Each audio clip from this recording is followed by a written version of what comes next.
What's up, guys? Paul Macetta here. If you want to get good at influence, persuasion, human communication, look, you got to learn 5 things: verbal language, nonverbal language, how to overcome objections, psychology, and some good old-fashioned NLP. The good thing is I cover all 5 of those things in this book, The Street Persuasion Playbook.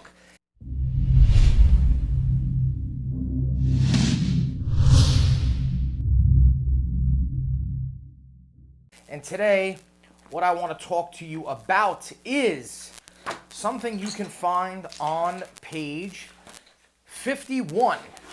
I'll put a link in the description. You can grab a digital copy of this book for less than you're spending at Starbucks over the next 3 days. But what number 20 on page 51 tells us is that we have to constantly pay attention to our facial expressions when we communicate with other people, because what you do with your face can drastically impact the way the other person is interpreting your message.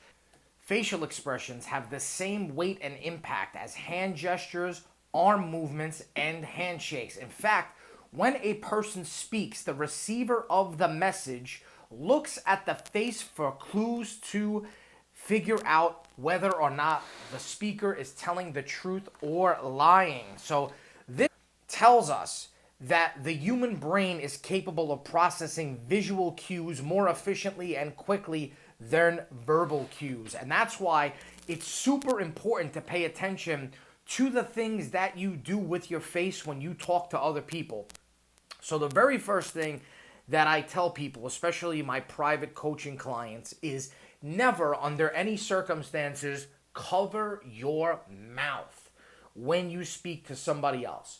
Some people have the natural tendency and the urge to go like this, even if they're genuinely interested in what somebody else says, but it's a problem. And if you don't believe me, the next time you're conversing with somebody, try a little experiment. In the middle of the conversation with them, cover up your mouth for a little while. You can do it with your hand, or you could do it with like a handkerchief or a tissue or something like that. And then after about 2 or 3 minutes, remove your hand. But pay very close attention to the other person's expression, because I can guarantee you that you're going to sense a slight sense of relief coming from them once you remove the hand from the mouth. Again, it's not something that's going to make or break a conversation that you have with somebody, but if you're trying to make an important point, if you're trying to drive something home, and you're trying to be honest, which you should always be when you communicate with other people, covering your mouth is going to create a disconnect in that message. And the biggest disconnect that it causes is the other person thinking that you are not being truthful with them. Why that happens is because when people lie, there's a disconnect between what's going on in their mind, which is the truth, and what's coming out of their mouth, which is not the truth. And so to kind of compensate for that disconnect, the brain will almost make the body try to cover up what's coming out of the mouth. And that's why the other person will interpret you and your statements as non-truthful. So you got to avoid that. 3 more tips to boost the results of all of your efforts when you communicate with somebody else. When you want to give a gentle smile to somebody, do it as you breathe in. Don't smile as you breathe out. When you do it when you breathe in, it's going to light up your face and pull back your facial muscles and just make you appear more open, warmer, and genuine. Next, when a member of your audience is talking to you, slightly raise your eyebrows. That's going to show them that you're genuinely interested in what they have to say, and people always want to feel appreciated, and they want to feel like other people are interested in what they have to say. And last but not least, when someone is speaking, lean slightly in toward their direction to show them that you are listening intently to what they have to say.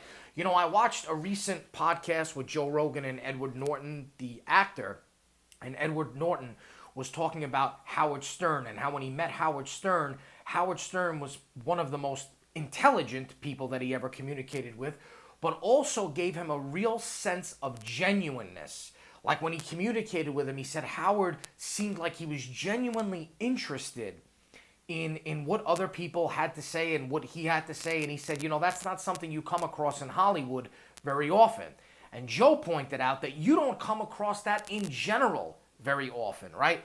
Very often when you talk to somebody else, that person is just waiting for you to stop talking so that they can start talking, right? They're not even good at really hiding the fact that they're not interested. So look, when you do little things like this and show people that you are interested, you automatically separate yourself from the rest of the crowd, right? You stand out. Even if it's on an unconscious level, the other person is going to remember and value their interaction with you more than they do with the average person. Like I said, you can get that technique and 100 more just like it in this book, the Street Persuasion Playbook. Go grab yourself a digital copy. Just click the link in the description. If you enjoyed this video, give it a thumbs up, leave me a comment, and make sure you subscribe and hit that notification bell so you get notified when I release new videos.